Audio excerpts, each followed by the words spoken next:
तो कुछ प्रश्न हैं। एक मित्र का प्रश्न है कि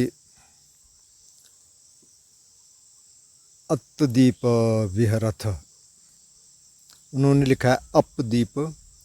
अप भी है कहीं कहीं, लेकिन जो सही है वो है अत्तदीप विहरथ। और जो पूरा फ्रेज है वो है अत्तदीप विहरथ अत्त शरणं अनन्य शरणं धम्मदीप विहरथ धम्म शरणं अनन्य शरणं।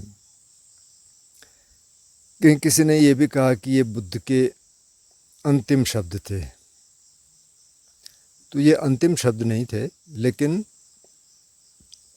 ये महापरिनिर्वाण सूत्र में है। और महापरिनिर्वाण सूत्र एक ऐसा सूत्र है जो एक दिन में या 2 दिन में या 1 हफ्ते में नहीं हुआ, बल्कि उसमें करीब 9-10 महीने, शायद 1 साल का पूरा जो बुद्ध का अंतिम समय है उसका सारा वर्णन है कि वो कहाँ कहाँ गए, किससे मिले। बहुत लंबा सूत्र है, दीर्घ निकाय में है।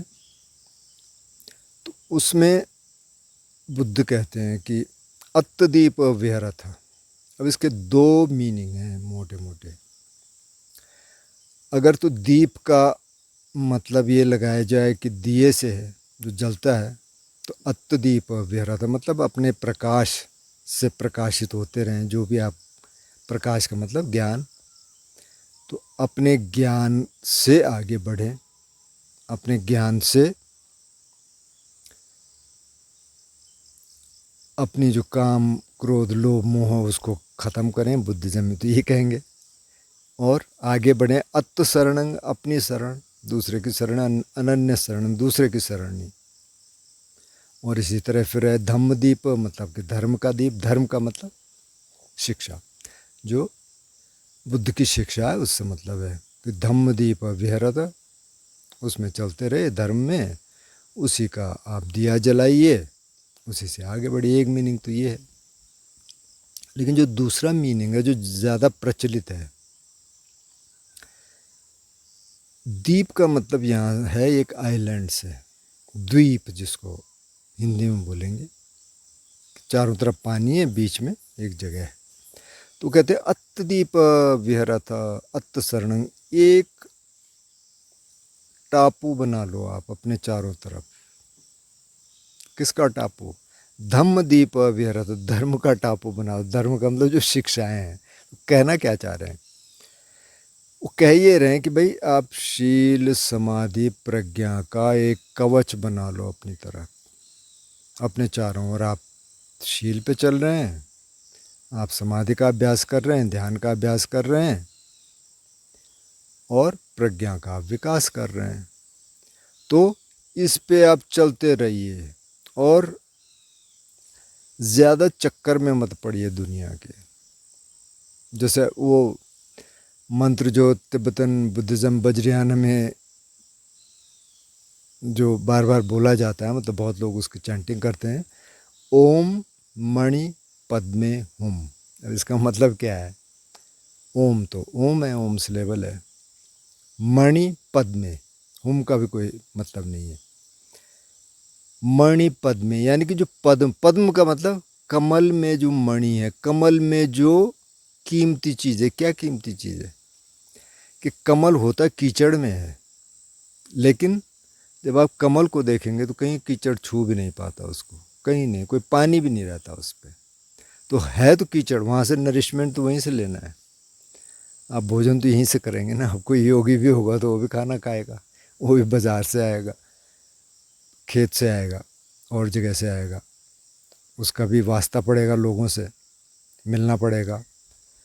तो वो तो ठीक है, समाज में रहना पड़ेगा, चाहे गुफा में भी रहना पड़े या गुफा में भी कोई रहता हो, तो समाज से तो उसका रिश्ता है ना। तो खाना भी खाएगा, सब कुछ करेगा, लोगों से मिलेगा भी, लेकिन निर्लिप्त होके, उसमें ज़्यादा लिपा पोती नहीं करनी उसमें ज़्यादा इंडल्जेंस नहीं करनी। आप अपना काम करते रहिए, अपना शील समाधि प्रज्ञा के रास्ते पे चलते रहिए, बस इससे ज़्यादा कोई मतलब नहीं है। तो असली मतलब इसका है, तो अब धर्म का आप दीप बनाइए और अपने आप रहिए, तो मतलब औरों के भी संपर्क में आएंगे, लेकिन काम आप अपना कर रहे हैं। तो इसका मतलब ये है कि आप इस रास्ते पर चलते रहें। कभी ऐसी परिस्थितियाँ आएंगी कि आप देखेंगे कोई भी नहीं है। कभी अभी एक वॉलंटियर थी यहाँ, तो कहने लगी कि आपके गांव में कितने ध्यान करते हैं। मैंने कहा मेरे पास तो कोई ध्यान करने आया नहीं, मैं क्या बोल सकता हूँ, मेरे हिसाब से तो कोई करता नहीं। हालांकि कईयों ने तो नहीं, पर शायद ही एक व्यक्ति ने विपස්සना किया, हाँ एक ने, लेकिन वो फिर नशे में चले गए, फिर दोबारा शुरू हो गया कार्यक्रम। कि अच्छा, मैंने कहा आपके यहाँ, अरे कि हमारे यहाँ तो सुन भी नहीं सकते आप, मतलब ये बात बोल भी नहीं सकते, और वहाँ आप ध्यान कर रहे हैं, तो वहाँ आपने शील समाधि प्रज्ञा का अभ्यास करना है, तो किससे बात करेंगे? नहीं कर सकते ना, क्योंकि उनकी तो लाइन ही अलग है। तो अगर कोई इच्छुक है तो उसको तो आप सिखा सकते हैं, जब इच्छुक ही नहीं है तो क्या सिखाएंगे, क्या बात करेंगे? तो ज़बरदस्ती तो बात होती नहीं है। तो इसलिए वो कह रहे हैं कि इसी समाज में रह के, इसी मतलब मैं समाज के लिए कीचड़ शब्द का इस्तेमाल नहीं कर रहा हूँ, लेकिन मैं ये कह रहा हूँ कि मतलब उन लोगों के बीच में जो शील समाधि प्रज्ञा का जीवन नहीं जी रहे हैं, आप वहाँ जिए। तो आपको हो सकता है कि अकेला रहना पड़े, तो एक द्वीप बना लो, जो धर्म आपने सीखा है उसका द्वीप बना लो और आगे चलते रहो। इसका यही मतलब है। अच्छा, दूसरा किसी ने प्रश्न किया है कि संवेदनाएं देखते देखते कर्म संस्कार कैसे ख़त्म होते हैं, कैसे उनकी निर्जरा हो जाती है। तो ये प्रश्न काफ़ी गंभीर है, कोशिश करते हैं अगर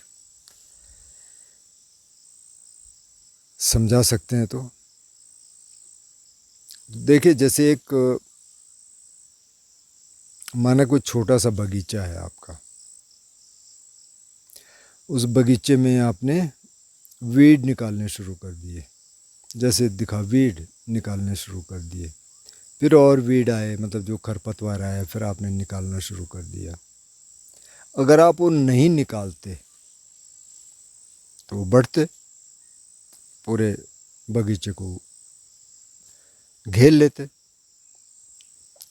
तो जब हम संवेदनाओं को देखना शुरू करते हैं या ध्यान करना शुरू करते हैं, तो क्या होता है कि जो कर्म संस्कार हैं उनका एक समय है, उनको पकने का एक समय है। जो बुद्ध ने कहा कि भाई हर कर्म संस्कार का एक समय है। कुछ कर्म संस्कार ऐसे हैं जो बहुत गहरे हैं, जैसे 4 गुरु कर्म की बात शायद हमने किसी वीडियो में की, कि अगर किसी ने अपनी माँ की हत्या की हो या प्लॉट बनाया हो, बाप की हत्या की हो या प्लॉट बनाया हो, किसी बुद्ध के शरीर से खून निकाला हो, कोई चोट पहुँचाई और किसी अरंत की हत्या कर दी हो, तो ये 4 कर्म बुद्ध ने कहा ऐसे हैं कि इनका फल तो आएगा। आप संवेदना देखिए, कुछ भी देखिए, ये 4 तो आएंगे। तब इतने गहरे कर्म तो शायद मतलब कोई लाखों करोड़ों में से एक आध कोई होगा, हो सकता है। इस समय तो बुद्ध भी नहीं है, तो 3 ही रह गए, शायद अरंत भी, पता नहीं। तो माँ बाप की हत्या मतलब अमूमन तो क्यों करेगा कोई ना। अच्छा, तो बाकी के कर्म, जैसे हमने वो नमक की सिमली दी थी कि कोई हल्का फुल्का है तो ख़त्म हो गया, कोई और थोड़ा बहुत भारी नहीं है, बहुत हल्का नहीं है, वो भी हो जाएगा। तो जो भारी भारी हैं इन 4 के अलावा, तो अब हमने संवेदनाएं देखनी शुरू कर दी। तो संवेदनाएं देखने शुरू कर दी और शील का पालन करना शुरू कर दिया, जो प्रज्ञा है उसका विकास करना शुरू कर दिया। तो हमने नए कर्म संस्कार, जो गहरे कर्म संस्कार हैं, वो बनाने तो बंद कर दिए, वो तो हो नहीं रहे। और जो पुराने हैं, जब उनका समय आएगा, क्योंकि हम ध्यान में हैं, तो जब वो समय आएगा तो दुखद संवेदनाओं के रूप में जो हमने नेगेटिव कर्म किए हैं वो आएंगे, सुखद संवेदनाओं के रूप में जो अच्छे कर्म किए हैं वो आएंगे, लेकिन ना हम इन पे राग जगाते सुखद संवेदनाओं पे, ना हम उन पे द्वेष जगाते नेगेटिव जो भी हैं दुखद संवेदनाएं हैं, तो धीरे धीरे वो ख़त्म होते जाते हैं। इसको एक और तरीके से समझ सकते हैं कि जब हम ध्यान करना शुरू करते हैं, तो अब इसमें तो बहुत सारे इंटरनेट में है, क्योंकि ये तो आपको लग सकता है यार एसोटेरिक है, क्या कह रहा है ये, पर आप इसको देख लें। जब हम ध्यान करना शुरू करते हैं तो वो कहते हैं हमारे ब्रेन की रिवायरिंग शुरू हो जाती है। जो पुराने पाथवेज हैं, जैसे माना कोई बहुत क्रोध जगाता था, तो एक तरह के रास्ते बन जाते हैं ब्रेन में, और जब हमने ध्यान करना शुरू कर दिया और क्रोध कम होना शुरू कर दिया, तो वो पाथवेज तो ख़त्म होने शुरू हो गए जो नेगेटिव थे। अब जो पॉजिटिव हैं वो बनने शुरू हो गए, तो ब्रेन की वैसी रिवायरिंग हो गई। अब सब कुछ तो इधर ही है ना, कॉन्शियसनेस में है, मतलब ब्रेन में भी नहीं है, बल्कि कॉन्शियसनेस उसको एक्सेस करती है, और आपने वो रास्ते उसके ख़त्म कर दिए। धीरे धीरे धीरे धीरे वो रास्ते ख़त्म होते जा रहे हैं। तो उन्होंने जो प्रकट होना था वो तो ध्यान में हो गए, वहाँ आपने उनको देख लिया, वो वहीं ख़त्म हो गए। हाँ, जो बहुत हैवी हैं वो आएंगे, ये 4 भी आएंगे, और कुछ और हो सकता है, कुछ और भी बहुत हैवी कर्म किए होंगे तो वो आएगा, वो कोई दिक्कत नहीं है। अगर ऐसे किए होंगे तो आ जाए, कोई दिक्कत नहीं है। लेकिन बाकी जो ज़्यादातर है 99.99% वो धीरे धीरे धीरे धीरे ख़त्म हो जाएंगे। इसीलिए ये रास्ता इतना लंबा है, क्योंकि सबको ख़त्म होना है और नए संस्कार नहीं बनाने। क्योंकि जब आप ध्यान समाधि का जीवन जीने लग गए, शील समाधि का जीवन, तो आप नए संस्कार नहीं बना रहे हैं। क्योंकि 5 शील का आप पालन कर रहे हैं, आप हत्या नहीं कर रहे, चोरी नहीं कर रहे, व्यभिचार नहीं कर रहे, झूठ नहीं बोल रहे, नशा नहीं कर रहे, अच्छा काम कर रहे हैं, दान दे रहे हैं जहाँ दान देना चाहिए, हेल्प कर रहे हैं लोगों की जो भी आपसे हो सकती है, तो आप अच्छा काम कर रहे हैं। तो ब्रेन की रिवायरिंग हो रही है, अब ब्रेन अलग दिशा में चल रहा है। तो जो पुराने जो निगेटिव कर्म हैं उनको मौका नहीं मिल रहा, और जो अच्छे कर्म हैं उनको मौका मिल रहा है, क्योंकि आप उन्हीं को मौका दे रहे हैं। तो ये तरीका है। अगर फिर भी ना समझ आया तो फिर अब कोशिश करेंगे, लेकिन कुल मिला के ये है कि वो जो कर्म संस्कार हैं वो यहाँ संवेदनाओं के रूप में प्रकट होते हैं। हमने उनको समतापूर्वक देख लिया, न तो अगर दुखद संवेदना है तो उसके प्रति हमने द्वेष नहीं जगाया, जो सुखद संवेदना है उसके प्रति राग नहीं जगाया, तो वो डिज़ोल्व हो गया, धीरे धीरे डिज़ोल्व हो जाएगा। वही साइंटिफिक भाषा में आप कहेंगे तो ब्रेन की रिवायरिंग शुरू हो गई। अभी कोई बहुत ज़्यादा सोचता था, बहुत नेगेटिव थॉट आते थे, सो नहीं पाते थे, वो रिवायरिंग होनी शुरू हो गई, क्योंकि पुराने पाथवेज ख़त्म हो गए, नए बनने शुरू हो गए। तो बगीचा आपने लगाया, खरपतवार आपने उखाड़ दिया, फूल उगने शुरू हो गए, क्योंकि आप लोग फूल बो रहे हैं। वो आप खरपतवार तो उखाड़ दे रहे हैं और आप फूल बो रहे हैं, फूल होंगे। अच्छा, एक और सवाल था कि इच्छा नहीं होगी तो जीवन में कैसे काम करेंगे। बुद्ध ने तो कहा इच्छा नहीं है तो खैर, मैंने पहले भी कहा कि अब कोई हो सकता है इसी वीडियो को देख रहा हो, उन्होंने पहले नहीं देखे, तो हम ये बार बार कह रहे हैं कि बुद्ध ने ये नहीं कहा कि इच्छा नहीं होनी चाहिए। देखिए, 2 तरह की इच्छा है। बुद्ध ने कहा तृष्णा, तणहा जिसको बोलते हैं, वो काम तणहा, भव तणहा, विभव तणहा। काम तणहा मतलब जो काम वासना है उसकी तृष्णा, आपको पता है अगर आप कि कितनी जागती है, कई बार अनकंट्रोलेबल हो जाती है। भवतणा, भव का मतलब एक तो ये कि अरे मेरे को ये चाहिए, मेरे को वो चाहिए, वो जो मेरे को चाहिए चाहिए वाला है। और असली भव है कि जो ये संसार में चल रहा है, उसको लगता है नहीं नहीं अभी तो जन्म होना चाहिए, अभी तो जन्म होना चाहिए। और विभवतणा मतलब कि कुछ नहीं चाहिए, तो उसकी पराकाष्ठा क्या है कि सुसाइड कर लेते हैं लोग, कि नहीं चाहिए, क्या है वो, ये दुनिया ये महफिल मेरे काम की नहीं है, और ख़त्म कर लो कहानी। वो विभव तणा होगी। तो उन्होंने कहा ये तृष्णा जो है ना, ये दुख का कारण है। तो जो इच्छा है, अब ध्यान करने की तो इच्छा जगानी पड़ेगी ना, तो वहाँ उन्होंने क्या कहा, छंद शब्द का यूज किया। इसके लिए तृष्णा, उसके लिए छंद। तो बार बार कहते हैं छंदंग जनेति वीर्यंग आरभते, मतलब इच्छा पैदा करता है किसकी, ध्यान करने की। वीर्यंग आरभते, प्रयास करता है, उसको शुरू करता है। चित्त से पहले इनको हटा देता है राग द्वेष को, और फिर ध्यान के लिए इच्छा जगाता है। बिना इच्छा के कैसे होगा? तो इसको समझ लें, बुद्ध ने ये नहीं कहा इच्छा गलत है, इच्छा तो करनी पड़ेगी भाई, लेकिन दो तरह की इच्छाएं, एक तो नेगेटिव है, एक पॉजिटिव है। तो काम क्रोध लोभ मोह में अगर आप जा रहे हैं तो गलत हो गया। अगर आप करुणा जगा रहे हैं, आप कंपैशन जगा रहे हैं, आप मैत्री जगा रहे हैं, आप मुदिता जगा रहे हैं, आप उपेक्षा जगा रहे हैं, आप लोगों की मदद कर रहे हैं, दान कर रहे हैं। दान सबसे पहले बुद्ध ने कहा पारमिताओं में, पारमिताओं का अभ्यास कर रहे हैं। खंति पारमी मतलब कि सहनशीलता की पारमी का उन्होंने बहुत ज़्यादा तारीफ़ की कि बहुत ऊंची पारमी है। तो उसका कर रहे हैं तो उसकी तो इच्छा करनी पड़ेगी ना। आप दान दे रहे हैं तो उसकी तो इच्छा करनी पड़ेगी। किसी का आप मदद करना चाहते हैं उसकी तो इच्छा करनी पड़ेगी। तो अच्छी इच्छा, सदिच्छा और जो गलत इच्छा है, तो इसका भेद जान लें। बुद्ध ने ये नहीं कहा, बुद्ध ने तृष्णा के लिए कहा, और जो 3 तृष्णाएं मैंने बताई। अच्छा, एक प्रश्न है जो कि बहुत पूछा जाता है, उसका जवाब पता नहीं मैं दे सकता हूँ कि नहीं दे सकता। और बुद्ध से भी किसी भिक्षु ने पूछा कि जी निर्वाण क्या होता है, आप बताइए। इन्होंने कहा कि निर्वाण क्या होता है और मैं क्यों नहीं समझ सकता। तो बुद्ध ने भिक्षु से कहा भाई आप नहीं समझ पाएंगे। उन्होंने कहा क्यों? उन्होंने कहा इसलिए कि आप जब आपको निर्वाण का साक्षात्कार होगा, जब आपको ज्ञान प्राप्त होगा, आप तभी समझ सकते हैं, उससे पहले आप नहीं समझ सकते।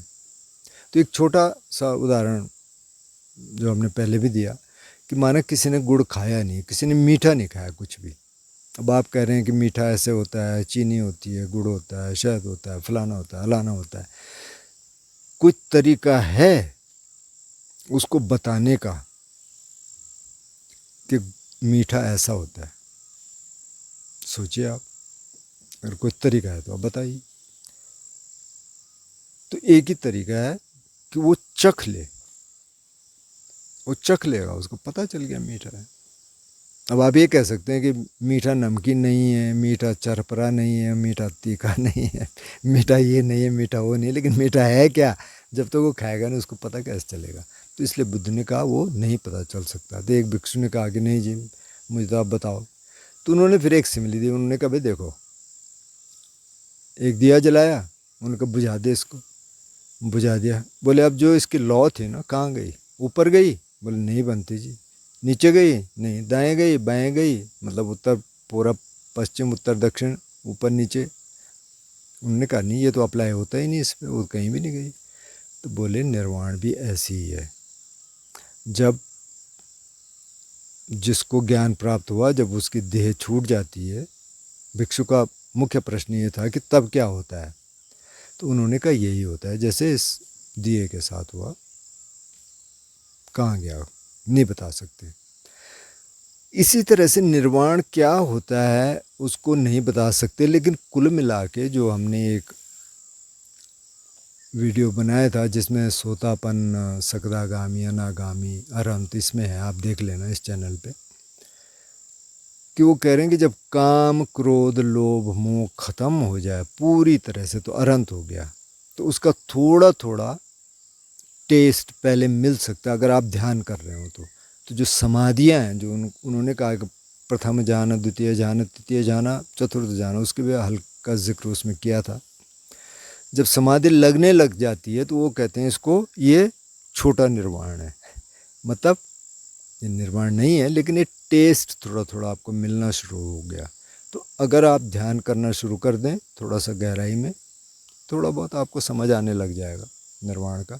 उसके बाद क्या होता है जब वो आदमी जिसको निर्वाण प्राप्त हुआ और उसने देह छोड़ दी, तब क्या होता है वो उन्होंने कहा कि नहीं समझ सकते। लेकिन इसको इस तरीके से समझ सकते हैं कि भाई काम क्रोध लोभ मोह खत्म हो गए, अब वो कहीं और दूसरे जीवन में नहीं जाएगा। मतलब इससे मरने के बाद उसका पुनर्जन्म नहीं होगा। अब कई लोग तो उसको मानते ही नहीं हैं, तो उनके लिए तो निर्वाण का कोई मतलब भी नहीं है ज़्यादा। अच्छा, ये एक सज्जन ने कहा है कि वो विपස්සना का कोर्स करके आ गए हैं और अभी आ रहे हैं, मतलब वो अभ्यास कर रहे हैं, लेकिन काम वासना बहुत जागती है। तो क्या करें, अब मैं विपश्यना हूँ तो मैं अब कोई सेक्सुअल एक्टिविटी करना नहीं चाहता, वो अनमैरिड हैं, तो क्या करना चाहिए। तो देखिए ये जो काम वासना जागती है, बुद्ध ने कहा कामेषु मिथ्याचार, मतलब मिथ्याचरण नहीं करना चाहिए। उन्होंने ये नहीं कहा कि सेक्सुअल एक्टिविटीज़ नहीं होनी चाहिए, उन्होंने कुछ नहीं कहा इस पर। उन्होंने कहा मतलब मिथ्याचरण नहीं होना चाहिए। ये मंक्स के लिए तो सब कुछ वर्जित है, गृहस्थों के लिए वर्जित नहीं है, लेकिन आप नहीं करना चाहते वो बहुत अच्छा है। तो आप ये देखिए कि आपके मन में चल क्या रहा है, क्योंकि काम वासना तब जागेगी जब कोई थॉट्स आएंगे, जब कोई आलम्बन आएगा उस पर काम वासना जागेगी। अगर आप उन आलम्बनों को देख लें, किसी का रूप आएगा उस पर चलेगा थॉट, कुछ आप देखेंगे विजुअल्स उस पर आएगा थॉट, तो अगर आप इसको ख़त्म कर दें और वहीं देख लें तो ये आना ही बंद हो जाएगा। बाकी जो आप एनर्जी की बात कर रहे थे कि क्या इस एनर्जी को रिलीज़ करना चाहिए, एनर्जी अपने आप रिलीज हो जाती है। अब ये पुरुषों का मामला है ना, तो जो एक्सेस बनेगा सीमन वो निकल जाएगा, वो ड्रीम में निकल जाएगा, तो उसकी आपको ज़्यादा चिंता करने की ज़रूरत नहीं है। आप ये देखिए कि आपके मन में चल क्या रहा है। आप ध्यान तो आप कर रहे हैं, ठीक है, आपने गोयनका जी वाला विपश्यना किया होगा, आप संवेदनाएं देख रहे हैं। अब आप ये भी देखिए कि दिमाग में क्या चल रहा है, और जैसे जैसे आप देखेंगे अगर काम वासना के विचार चल रहे होंगे उनको अलग हटा दीजिए। बुद्ध तो यही कह रहे हैं ना, विनय ये रोके अविद्या दो मनसंग, पहले काम वासना और द्वेष के विचार हटा के फिर ध्यान में बैठो, और उनको और समय भी हटाना है, क्योंकि उसमें रह के तो मन खराब ही होता रहता है। तो वो देखिए आपके क्या विचार चल रहे हैं, हर क्षण क्या विचार चल रहे हैं। जैसे आप विचारों पे भी काम करना शुरू कर देंगे उसकी ज़रूरत ही नहीं पड़ेगी।